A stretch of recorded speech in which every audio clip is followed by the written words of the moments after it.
Welcome to the debate. Right now, there are millions of, American teenagers and young adults who are actively trying to China Max. Yeah, Chinamax, which is just such a wild term.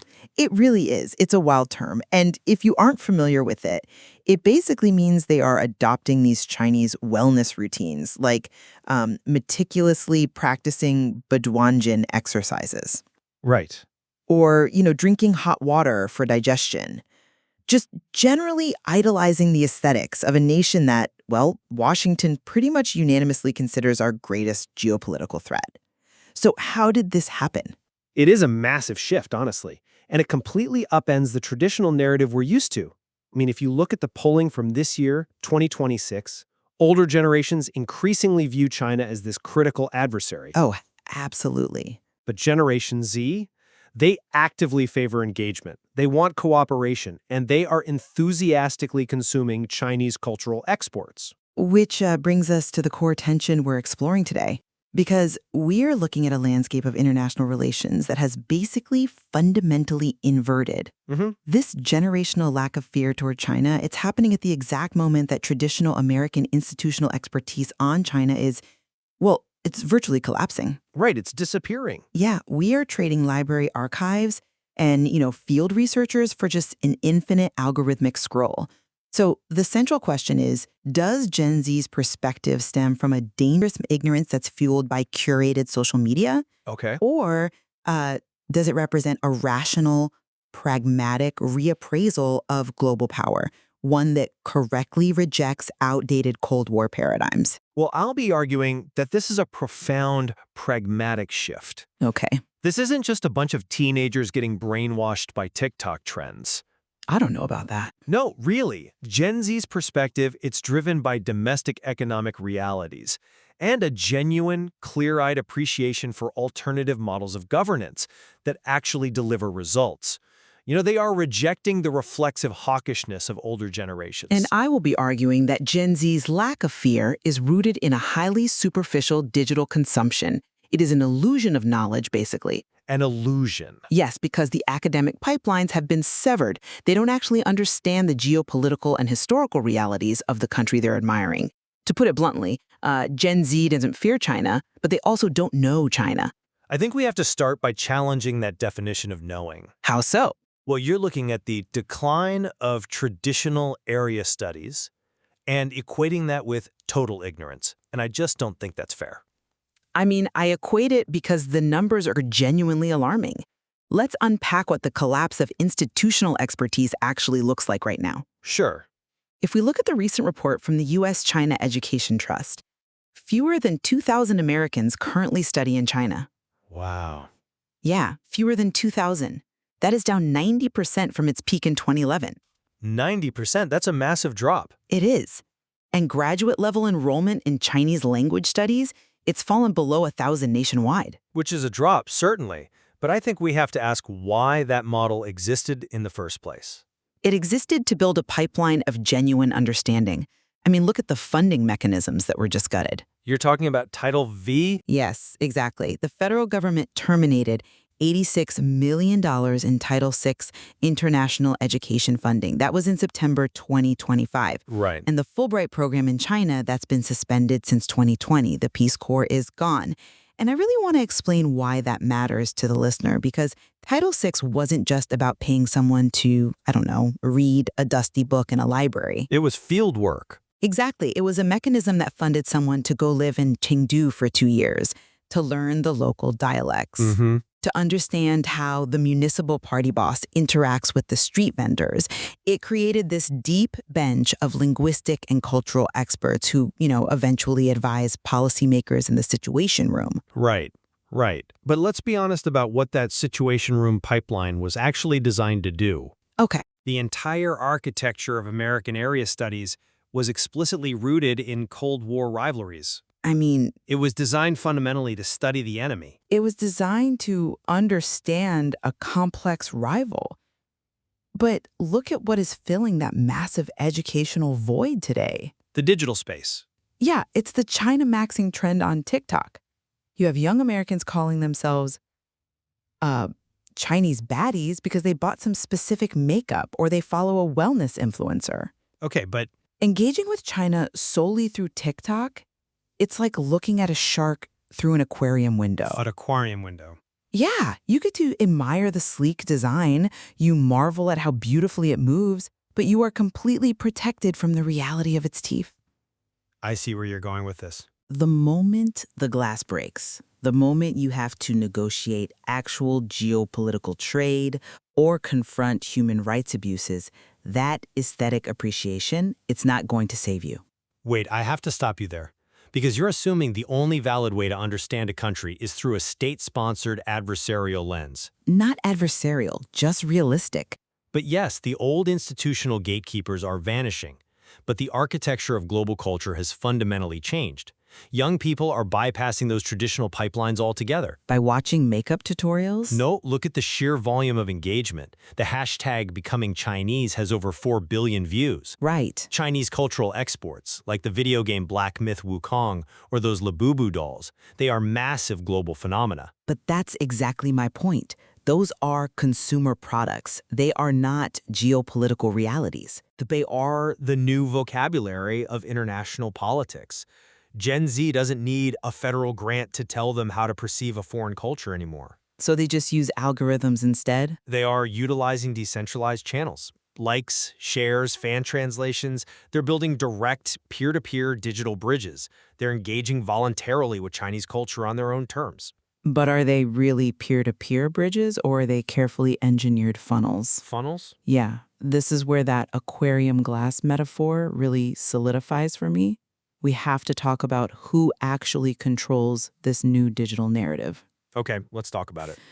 Nearly 40% of Generation Z now prefer TikTok over Google as a primary search engine. Which just shows a shift in how they prefer to consume information. It's a generational habit. It's much deeper than that, though. They aren't just changing apps. They are changing how they decide what is true. How so? When you search Google, you get links. You have to evaluate sources yourself. Right. When you search TikTok, an algorithm feeds you a curated emotional experience that completely changes how a generation understands reality. And we know exactly how TikTok's highly advanced AI algorithm works. You're gonna bring up ByteDance, aren't you? I have to. The algorithm is controlled by Beijing-based ByteDance. That's a company operating under China's 2017 National Intelligence Law. Right, the 2017 law. Which mandates corporate cooperation with state intelligence. The algorithm actively downranks content that is critical of China. Okay, but If you search for the Uyghur human rights crisis or the Hong Kong protests, those are suppressed. Meanwhile, state-backed, sanitized narratives about high-speed rail and cute pandas are systematically prioritized. I think you're oversimplifying it. How can you say Gen Z is building a peer-to-peer bridge when the primary lens through which they view the country is an algorithm designed to suppress dissent? It amplifies soft power propaganda. They aren't interacting with a nation. They are interacting with a hologram. A hologram. Okay, you are giving ByteDance way too much credit here. Am I? Yes. To reduce this massive cultural shift entirely to algorithmic manipulation, it just vastly underestimates Generation Z's agency. I don't think it does. You cannot algorithmically force a generation to admire something that lacks substance. But you can hide the substance that contradicts the aesthetic. Even if you argue the feed is curated, the underlying data they are admiring is objectively real. The tangible appeal of China's development model isn't a hologram. What part of it? We are talking about a country where basic medical insurance now covers 1.33 billion people. Okay, sure. They boast a 95.9% consolidation rate in compulsory education. When young Americans embrace platforms like Xiaohongshu and adopt these Chinese microtrends, it isn't because they've been brainwashed. Then what is it? It's often a wry, ironic expression of protest against American domestic politics and our own institutional decay. Protest through adopting a foreign adversary's aesthetics? That seems like a stretch. Yes, it's not a stretch if you think about the lived reality of an American in their early 20s right now. Which is what? They feel locked out of the housing market. They are burdened by historic student debt, and they are frustrated by crumbling domestic infrastructure. Right. Things are tough here, I acknowledge that. So they look at their phones and they see China building thousands of miles of high-speed rail. They see functional public services. For Gen Z, China represents an alternative model of upward mobility and infrastructural competence.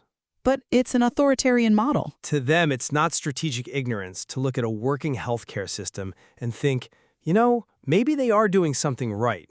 I don't deny that American youth are economically frustrated. I really don't. But translating domestic frustration into an uncritical embrace of an authoritarian superpower's sanitized image, that is the very definition of strategic naivete. I disagree. You are conflating a desire for better trains with a blindness to global security. I wouldn't call it blindness at all.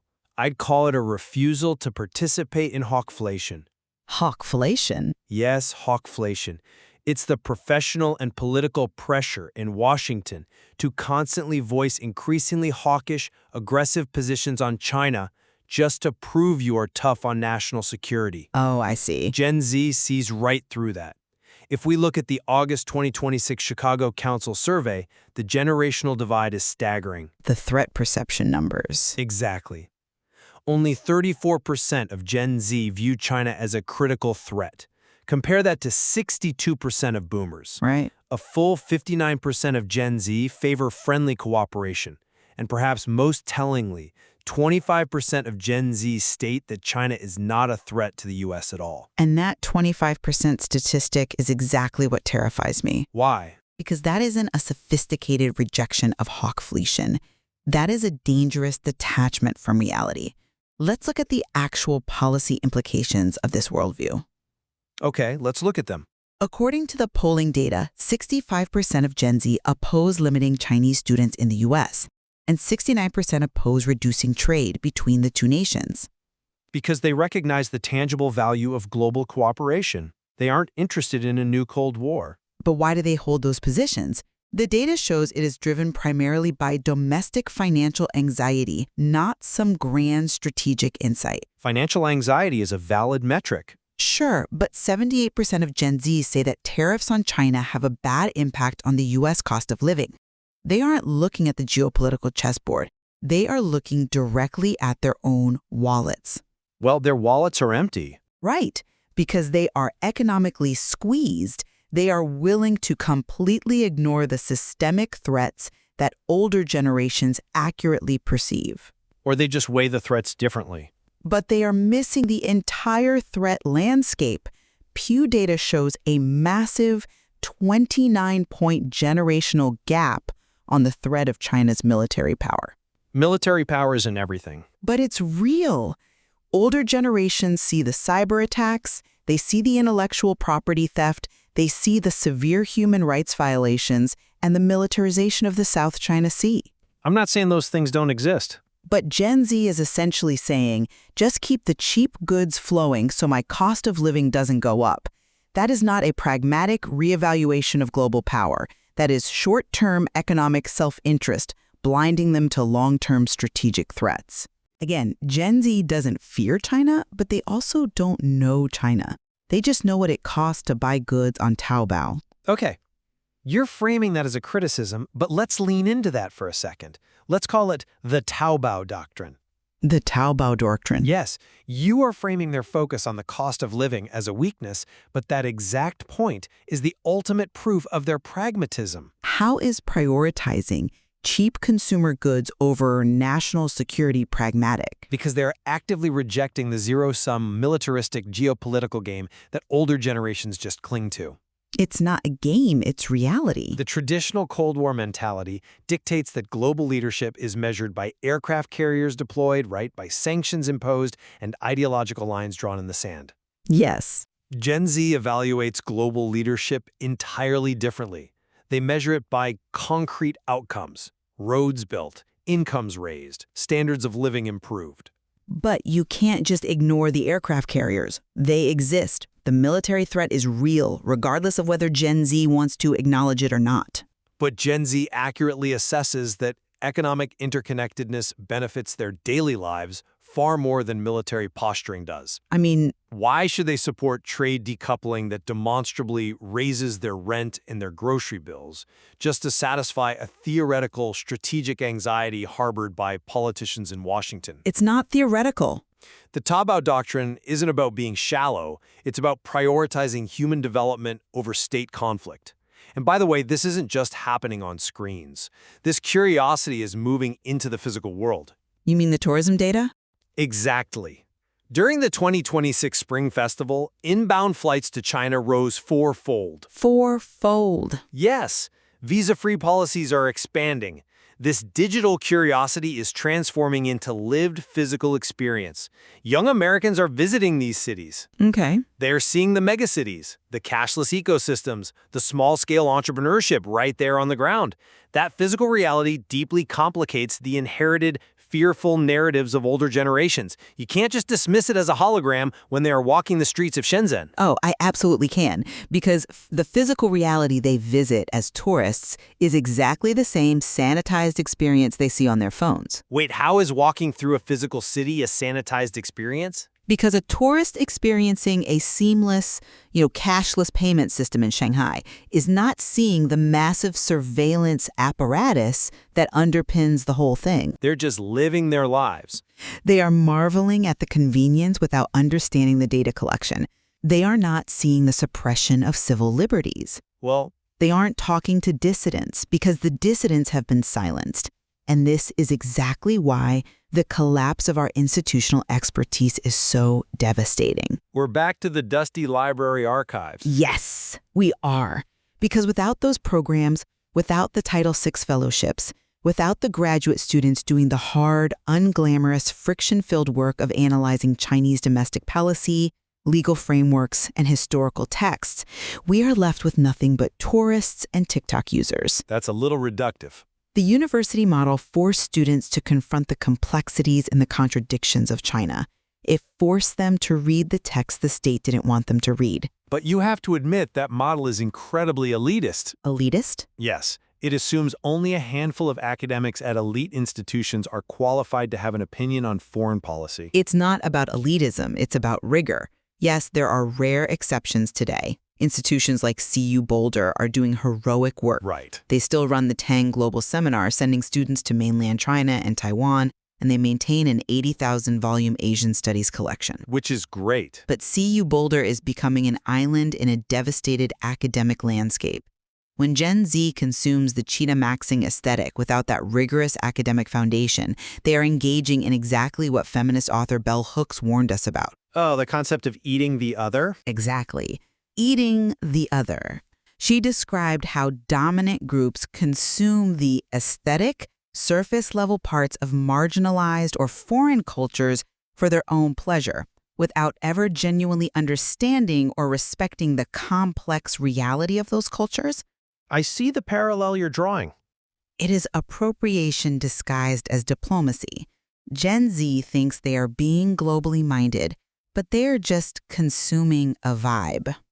I understand your concern for the academic institutions, really I do.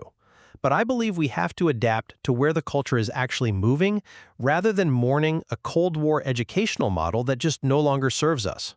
But where is the culture moving? Into the arms of an authoritarian algorithm? Into a pluralistic, multipolar world. Gen Z's shift in perspective is a healthy, pragmatic correction to decades of American exceptionalism. They recognize that in the 21st century, geopolitical legitimacy isn't going to be won by isolating our competitors or by military posturing. How will it be won? It is going to be earned through governance, through the ability to deliver prosperity, infrastructure, and dignity to citizens. Gen Z sees that the world is changing. Rather than retreating into fear and hawkflation, they are building a new vocabulary of engagement. A digital vocabulary? Yes. They are looking at the global stage and saying, show us what works. That makes them far more clear-eyed about the future than the policymakers who are just desperately clinging to the past. Well, it seems we have arrived at a fascinating point of convergence here, even if we fundamentally disagree on what this all means. Yeah, I think so. What is clear is that traditional American foreign policy frameworks are entirely failing to capture or respond to this massive generational shift. The data undeniably shows that Gen Z is operating on a completely different set of assumptions and metrics than millennials, Gen X, or boomers. Absolutely. Whether you view this China-maxing trend as a manipulative digital threat orchestrated by state-backed algorithms or as a hopeful organic cultural bridge built by a pragmatic generation, one thing is undeniable. Right? There is a profound need to look much deeper into how digital platforms are fundamentally reshaping international relations. The soft power of the future is not going to be negotiated by diplomats and embassies. It is being negotiated, right now, on our feeds. Which brings us back to where we started. We are transitioning from the rigorous, deliberate, diagnostic processes of traditional diplomacy to the infinite scroll of algorithmic influence. We are. As the institutional X-ray machine breaks down, we are left navigating a very murky landscape. So we leave it to you, the listener, to decide. Is this rising generation dangerously naive, mistaking the shark for their aquarium glass? Or are they refreshingly pragmatic, discarding the inherited fears of the past to embrace a multipolar reality? The answer to that question will likely define the geopolitics of the coming decades. Until next time, keep questioning the narrative.